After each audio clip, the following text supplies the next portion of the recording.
رب اشرح لي صدري ويسر لي امري واحلل عقدة من لساني يفقهوا قولي. Juhina, there is something. وعلیکم السلام ورحمۃ اللہ وبرکاتہ.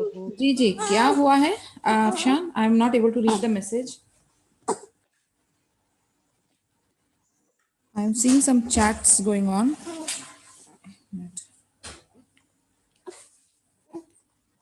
السلام علیکم. جی جی میرے بھائی my brother was born. My brother had got a baby girl. She was just about 10 days, about approx old. After about 5 years, after so many miscarriages and problems. And آج ان کا انتقال ہوا بچی کا, مٹی بھی ہوا. جس دعا کرے راجعون. اللہ تعالیٰ صبر دے یا رب, اور انشاءاللہ بہترین نیک صالح سے ان کو نیک صالح اولاد ان کو عطا کرے. اینڈ اس کا نا جو انفنٹس ایکسپائر ہوتے ہیں نا ان کا بہت اجر ہے. انفیکٹ یا سو ایک بہت بڑی سخت آزمائش ہوتی ہے یہ, لیکن اگین ان للہ و انا الیہ راجعون. اللہم اغفر للمؤمنین والمؤمنات والمسلمین والمسلمات الاحیاء منہم والاموات. اللہ تعالیٰ ان کو صبر دے اور انشاءاللہ تعالیٰ بہترین اجر دے اور بہترین صالح نیک اولاد دے. ربنا ھب لنا من ازواجنا ذریاتنا قرۃ اعین واجعلنا للمتقین اماما. انشاءاللہ صبر کرنا ہے اور ان کو ہمت دینا ہے, ٹھیک ہے نا. I just feel we are human beings, ہم لوگ بریک ہو جاتے ہیں, بٹ انہی مومنٹس میں ہم لوگوں کو سنبھلنا ہوتا ہے. انہی مومنٹس میں ہمیں اپنا دین جو ہے ہم نے کتنا سمجھا اور کتنا اس کو اپنی زندگی میں داخل کیا ہے وہ نظر آنا چاہیے. تو انشاءاللہ اللہ تعالیٰ ضرور ان کو صبر دیں گے, because this is I think بہت سخت قسم کی آزمائش ہے. جب والدین کے اوپر اولاد کو لے کر کوئی بات آتی ہے نا تو وہ بہت زیادہ تکلیف دائق ہوتی ہے. انسان اپنی تکلیف کو جھیل لیتا ہے بٹ اپنی اولاد کی تکلیف کو نہیں جھیل پاتا, تو اسی لیے اس کا اجر بھی اسی طریقے سے ہے. میں اللہ make it easy for all of us یا رب. آمین یا رب. اللہ سہل انشاءاللہ یا رب. آمین و اجمعین. On that, inshallah, I'll begin today's session. We are on the 18th session of Golden Stories of Umar ibn al-Khattab radiyallahu anhu. Relying on evidence, not personal opinion. Umar radiyallahu anhu himself related an incident in which he met a man and asked, "What has happened?" The man replied, "Ali radiyallahu anhu and Zaid radiyallahu anhu issued such and such legal ruling."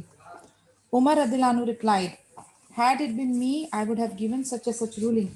That he mentioned a legal ruling that was contrary to the one that was given by Ali radiyallahu anhu and Zaid radiyallahu anhu. ایک بار ایسا ہوا کہ ایک آدمی عمر ابن خطاب رضی اللہ عنہ کے پاس آیا اور ان کو بتایا کہ ایسا کچھ ہوا ہے اور علی رضی اللہ عنہ اور زید رضی اللہ عنہ نے ایسی ایسی رول بتائی ہے. تو عمر ابن خطاب نے ان سے کہا کہ جو یہ دونوں نے آپ کو رول بتائی ہے میں اس کے, یعنی انہوں نے اپنی طرف سے اپنی اوپینین پیش کی جو کہ علی رضی اللہ عنہ اور زید رضی اللہ عنہ کے اوپینین سے بالکل اپوزٹ تھی. The man asked, "What prevents you from intervening when the final authority is yours?" تو آدمی نے ان سے پوچھا کہ آپ کو کیا چیز روکتی ہے, آپ تو فائنل اتھارٹی پہ ہو, آپ تو یعنی کمانڈنگ پوزیشن پہ ہو. تو عمر رضی اللہ عنہ رپلائی کرتے ہیں, "In order to back up my judgment, had I been able to cite as evidence for you a verse from the book of Allah or the sunnah of his prophet sallallahu alaihi wasallam, I would have intervened."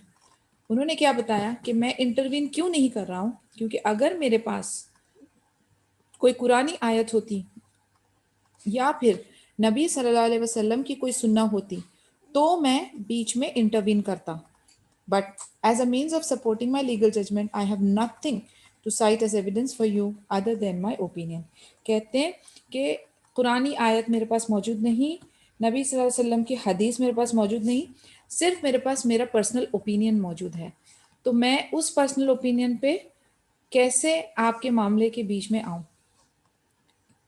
Such was the manner in which Umar radiyallahu anhu gave the companions radiyallahu anhum the freedom to express their views regarding issues that were legitimately open to 2 or more interpretations. When it came to such issues, he radiallahu anhu never forced others to accept his viewpoint. What a beautiful lesson.